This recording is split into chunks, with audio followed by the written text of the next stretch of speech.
నమస్తే అండి, నేను రజాక్. అసలు సిల్వర్కి ఏమవుతుంది, ఎందుకు అంతగానం పెరుగుతూ ఉంది? లాస్ట్ 2 డేస్లో దాదాపు 28,000 రూపాయల అక్షరాలు పెరిగింది. లాస్ట్ 2 డేస్లో 28,000. ఈ ఒక్క సింగిల్ డేలో ఈరోజు ఓపెనింగ్ వచ్చేసి దాదాపు 3,20,000. 3,20,000 దగ్గర నుంచి ఒక్కసారిగా 3,35,000 దగ్గరికి వెళ్ళిపోయింది. ఏం జరుగుతుంది సిల్వర్లో? ఇప్పుడు పెట్టుబడి పెట్టే వాళ్ళ పరిస్థితి ఏంటి? అసలు దీన్ని ఎవరు డ్రైవ్ చేస్తున్నారు? ప్రపంచ దేశాలన్నింటిలో కూడా ఒక అస్థిరత వస్తున్న నేపథ్యంలో కేవలం ఒకే ఒక్కడు ఈ మొత్తాన్ని కంప్లీట్గా చెప్పాలంటే ఒక సిల్వర్ని కావచ్చు, బంగారాన్ని కావచ్చు, లేదంటే ప్రపంచాన్ని ఒక అతలాకుతలం చేస్తున్నాడంటే ట్రంపే. ఎందుకంటే డైరెక్ట్గా చెప్తున్నాడు, ప్రతి కంట్రీతో గొడవ పెట్టుకుంటూ ఉన్నాడు. ఓ పక్క చైనాతో గొడవ పెట్టుకుంటున్నాడు, ఇంకో పక్క ఇండియాతో గొడవ పెట్టుకుంటున్నాడు, ఇప్పుడు యూరోపియన్ కంట్రీస్తో గొడవ పెట్టుకుంటూ ఉన్నాడు, మరో పక్క రష్యాతో. చూశారు కదా, మొన్న ఒక దేశానికి సంబంధించిన ప్రధాని కూడా ఎత్తుకొచ్చేసినాడు. సో ఇతనికి ఒక హద్దు అదుపు లేకుండా పోయిందనమాట. మొత్తానికైతే ఈ డాలర్ ముడి చమురు ఏవైతే ఉన్నాయో, రేపొద్దున ఇరాన్తో కనుక యుద్ధం జరిగితే ఇరాన్ వైపుకి ఈ వ్యక్తి వచ్చేసి ఇప్పుడు యుద్ధ నౌకలు పంపిస్తూ ఉన్నాడు. అతనికి సంబంధించినటువంటి ఎయిర్ క్రాఫ్ట్ అన్నింటినీ కూడా పంపించడం జరుగుతుంది. యుద్ధ విమానాలన్నింటినీ కూడా అక్కడికి చేరవేస్తూ ఉన్నాడు. రేపటి రోజున యుద్ధం స్టార్ట్ అయితే కనుక మార్కెట్స్ అన్ని మామూలుగా ఒడిదుడుకులు ఉండవు. అందులో భాగంగానే అందరూ సేఫ్ గార్డ్ అయ్యే ప్రయత్నం చేస్తూ ఉన్నారు. ఎందుకంటే గోల్డ్ కావచ్చు, సిల్వర్ కావచ్చు, ఇలాంటి టైంలోనే వాళ్ళు హెడ్జ్ చేసుకుంటూ ఉంటారు. సో రాబో రోజుల్లో ఏవో యుద్ధాలు భయంకరంగా రాబోతున్నట్లయితే అర్థమవుతుంది. 2026వ సంవత్సరం యుద్ధాల సంవత్సరంగా మారబోతోంది. ఈ వ్యక్తి డైరెక్ట్గా ఏదైతే ఈ నోబెల్ పీస్ ప్రైజ్ ఇచ్చేటటువంటి దేశం నార్వే అనుకుంటా, బహుశా ఆ దేశానికి సంబంధించినటువంటి ప్రెసిడెంట్కి ఒక లెటర్ రాసినాడు, మీరు నాకు నోబెల్ పీస్ ప్రైజ్ ఇవ్వలేదు, సో నేను ఎందుకు యుద్ధాలు ఆపాలి అని చెప్పేసి ఈ వ్యక్తి మాట్లాడడం జరుగుతుంది. ఎంత దారుణం! నోబెల్ పీస్ ప్రైజ్ రానంత వరకు కూడా ఈ వ్యక్తి చాలా అనుకువగా ఉన్నట్టు, 8 యుద్ధాలు ఆపారన్నట్టు, ఇండియా పాకిస్తాన్ యుద్ధం ఆపేశాను, ఆఫ్రికన్ కంట్రీస్ యుద్ధం ఆపేశాను, ఇలా రకరకాలుగా మాట్లాడినటువంటి ఈ వ్యక్తి ఈ రోజున నేను రాబో రోజుల్లో యుద్ధాలు చేస్తాను, నేను ఇరాన్తో యుద్ధం చేస్తాను, వెనుజులాతో చేయబోతున్నాను, రాబో రోజుల్లో గ్రీన్లాండ్ కోసం యుద్ధం చేస్తాను, అవసరమైతే నాటో కంట్రీస్ ఏవైతే ఉన్నాయో వీటితో కూడా యుద్ధం చేస్తాను చెప్తున్నాడు. అప్పుడు ఏం చేస్తారంటే ఇన్వెస్టర్లు అంతా కూడా ఈ స్టాక్స్, ఈ షేర్స్ అన్నింటినీ కూడా ఏమవుతాయి అంటే పడిపోతాయి. ఒక దేశం మీద యుద్ధం జరుగుతూ ఉంది అంటే కనుక తప్పనిసరిగా ఆ దేశంలో ఉన్నటువంటి కంపెనీల మీద అనేక రకాల ఆంక్షలు పెడతా ఉంటారు. ఈ రోజున రష్యా యుక్రెయిన్ యుద్ధం జరుగుతూ ఉంటే ఎవరి మీద ఆంక్షలు పెడతా ఉన్నాడు? మన దేశానికి సంబంధించినటువంటి పెట్రోల్ రిఫైనరీ వీటి మీద ఆంక్షలు పెడతా ఉన్నాడు. సో అలాగే మన ఫుడ్ ఏదైతే ప్రపంచ దేశాలకు వెళ్ళేటటువంటి ఫుడ్ విషయంలో కావచ్చు, అలాగే అమెరికాకు సంబంధించి చేసేటువంటి ఎక్స్పోర్ట్ విషయంలో కావచ్చు, మన మీద ఎక్స్ట్రా టారిఫ్లు పెడతా ఉన్నాడు. రేపొద్దున ఇరాన్తో ట్రేడ్ చేస్తే కనుక 200% టారిఫ్లు వేస్తా అంటున్నాడు.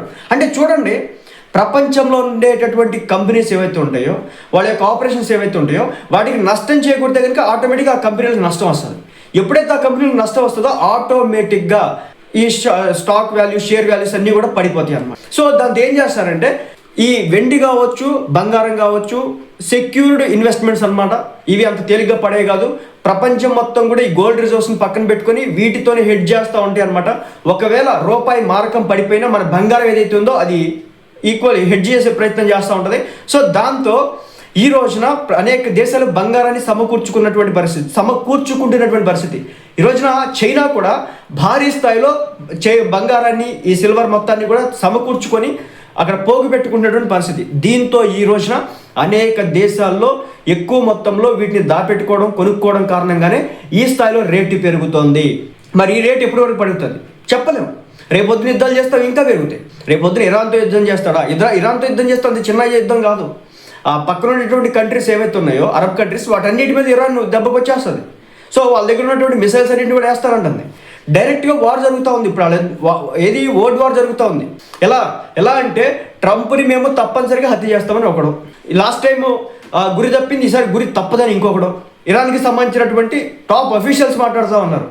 మరోపక్క ట్రంప్ ఏమంటున్నాడు, నాకు ఏదైనా జరగకూడదు జరిగితే అమెరికా అనేది ఇరాన్ అనే భూభాగమే కనిపించకుండా ప్రపంచ పటంలో చేస్తుంది అని చెప్పేసి చెప్పడం అయితే జరుగుతుంది. భయంకరంగా గొడవలు జరుగుతూ ఉన్నాయి.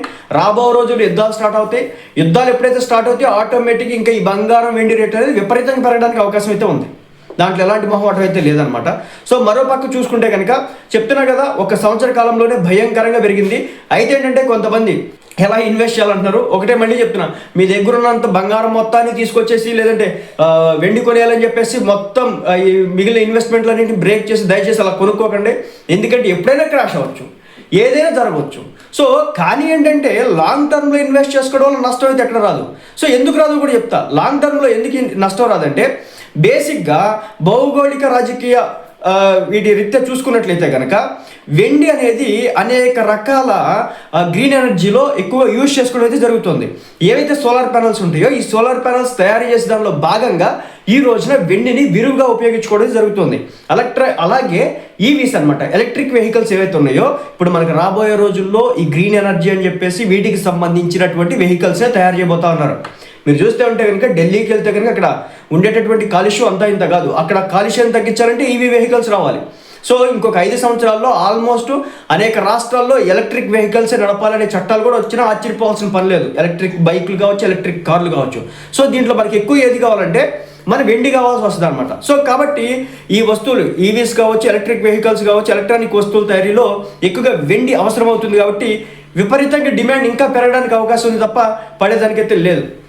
అలాగే మన ముడి చమురు అలాగే డాలర్ ఈ రెండింటికి సంబంధించి అంతర్జాతీయ మార్కెట్లో, ఇంటర్నేషనల్ మార్కెట్లో డాలర్ విలువలో వచ్చేటటువంటి మార్పులు, అమెరికాలో వడ్డీ రేట్లు తగ్గింపు అంచనాలు వెండి ధర కూడా పెరగడానికైతే ఈరోజు దోహదపడతాయని చెప్పొచ్చు.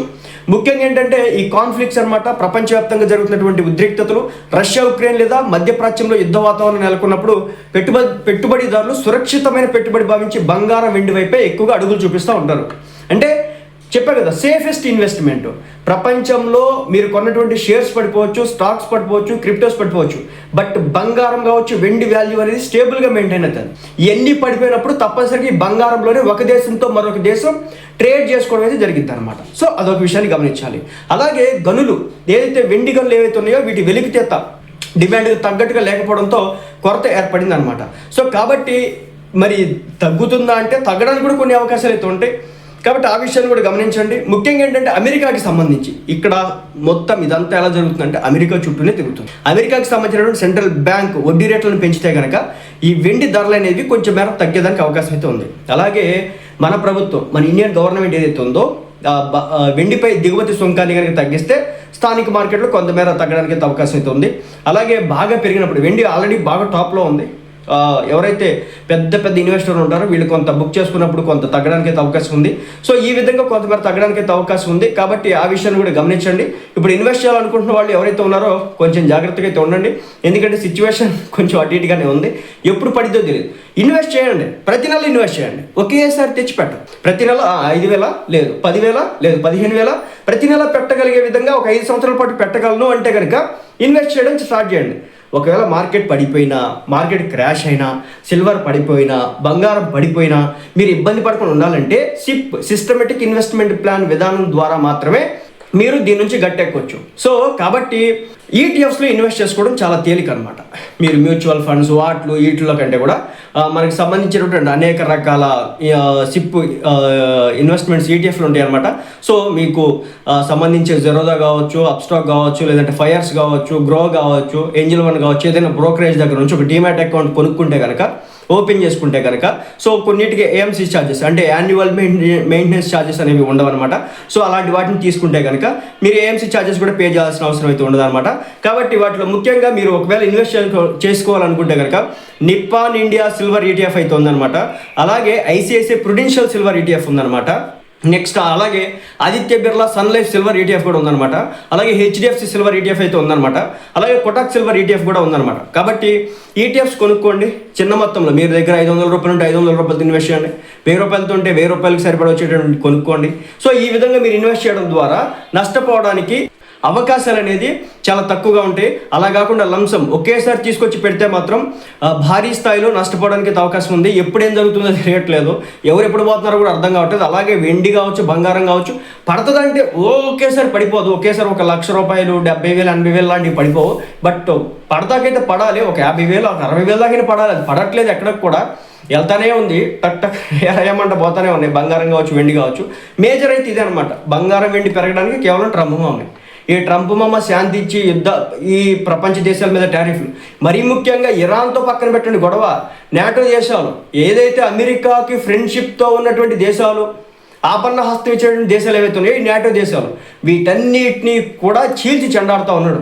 ఆ ఫ్రాన్స్కి సంబంధించి కావచ్చు, ఇటలీకి సంబంధించి కావచ్చు, బ్రిటన్కి సంబంధించి కావచ్చు, ఈ దేశాలన్నీ కూడా లబోదీపం అంటున్నాయి ఈ రోజున. ఎందుకంటే వాళ్ళ మీద కూడా టారిఫ్లు వేస్తా ఉన్నాడు. తగ్గట్లేదు, ఎక్కడ కూడా తగ్గేదే లే అంటున్నాడు. ఇంకొక ఇంట్రెస్టింగ్ విషయం ఏమంటే, ఈ ట్రంప్ అనేటటువంటి వ్యక్తి ఈ టారిఫ్ల మీద తీసుకున్నటువంటి వ్యవహారం ఏదైతే ఉందో, ఇప్పుడు భారత్ మీద దాదాపు 50% టారిఫ్లు ఉన్నాయి, చైనా మీద కూడా ఉన్నాయి, రష్యా మీద అయితే భయంకరమైన ఆంక్షలు ఉన్నాయి. సో ఈ టారిఫ్ల మీద ఈ వ్యక్తి ఇప్పుడు ఇంకొకటి ఉందన్నమాట, వాళ్ళకి సంబంధించిన సుప్రీంకోర్టు ఏదో ఉంటుంది. సో వాళ్ళ దగ్గర నుంచి ఒక జడ్జిమెంట్ రావాలి ఉంది. ఏమంటే కోర్టులో కేసులు వేసినారు, ఈ వ్యక్తి ఇలా టారిఫ్లు చేస్తూ ఉన్నాడు, దీని కారణంగా ప్రపంచ దేశాలతో మనకు ఉండేటటువంటి ర్యాపు అంటే బంధాలు బలహీనపడుతున్నాయి ఒకటి. రెండోది ఏంటంటే మన దేశం చాలా నష్టపోవడానికి అయితే అవకాశం ఉంది ఈ టారిఫ్ల కారణంగా అని చెప్పేసి అనేక మంది ఆ దేశానికి సంబంధించినటువంటి అత్యున్నత న్యాయస్థానంలో కోర్టులో కేసు వేయగా, ఇప్పుడు ఆ కోర్టు కేసు జడ్జిమెంట్ ఏదైతే ఉందో అది జడ్జిమెంట్ ఇవ్వాల్సి ఉంది.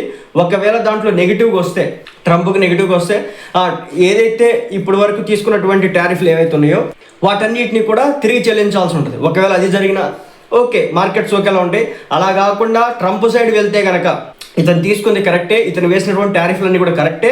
సో ఇతను ట్రంప్ ఏ తప్పు చేయలేదు, అతను భారత్ మీద వేసిన టారిఫ్లు ఒకటే, అలాగే యూరోపియన్ కంట్రీస్ మీద వేసిన టారిఫ్లు ఏం కాదు అని కోర్టు కానీ జడ్జిమెంట్ ఇస్తే మనోడిని ఇంకా ఆపేదే లేదు. మార్కెట్లు ఎటు పడతాయో ఎట్లు ఎగుస్తాయో ఎవరికి కూడా అర్థం కానటువంటి పరిస్థితి. బట్ ఆ దేశానికి సంబంధించినటువంటి అత్యున్నత న్యాయస్థానం ఈ టారిఫ్ని క్యాన్సిల్ చేయాలి, క్లోజ్ చేసేయాలి, వేయడానికి వీల్లేదంటే మాత్రం ప్రపంచ దేశాలకు సంబంధించిన మార్కెట్లన్నీ పాజిటివ్గా రెస్పాండ్ అయితే అక్కడ బ్లడ్ బాత్ జరుగుతూ ఉంటుంది. అదే ట్రంప్కి పాజిటివ్ ఇస్తే మాత్రం ఇక్కడ భయంకరంగా అవుతూ అయితే జరుగుతుంది అనమాట. సో ఆ విషయాన్ని కూడా గమనించాల్సి ఉంటుంది. సో ఇదనమాట మొత్తానికైతే. బట్ మన ఇన్వెస్ట్ చేయొచ్చు అంటే చేసుకోవచ్చు, సిల్వర్లో కానీ బంగారంలో కావచ్చు, ఎందుకంటే అంత తేలిగ్గా నష్టపోయేదైతే కాదు. మీరు లాంగ్ టర్మ్కి పెట్టుకుంటే మాత్రం ఏమాత్రం కూడా నష్టపోరు. బట్ షార్ట్ టర్మ్లో అయితే ఎప్పుడు పడుతుందో తెలియదు, వెళ్ళిపోతుంది. రోజుకి 15,000 ఏంటి, 20,000 ఏంటి, 30,000 2 రోజులు ఏంటి, ఈ పెరుగుదల ఏంటో అది అర్థం కావట్లేదు. సో గమనించి ఇన్వెస్ట్ చేసుకోండి.